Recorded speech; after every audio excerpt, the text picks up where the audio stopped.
الفريق الأول لكرة القدم بنادي الزمالك يستعد لمواجهة فريق نادي بلدية المحلة بعد غدا في الدوري على ملعب استاد القاهرة الدولي. وكان الزمالك قد حقق مؤخرا الفوز على طلائع الجيش في أحد مؤجلات الدوري، ويواصل تحسين مركزه في جدول ترتيب المسابقة، حيث شارك سامسون في التدريبات الجماعية بشكل طبيعي.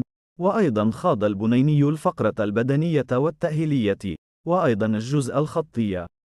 شهدت تدريبات الفريق الأول لكرة القدم بنادي الزمالك تطورات جديدة بشأن إصابة الثنائي المهاجم التونسي سيف الدين الجزيري والمدافع مصطفى الزناري.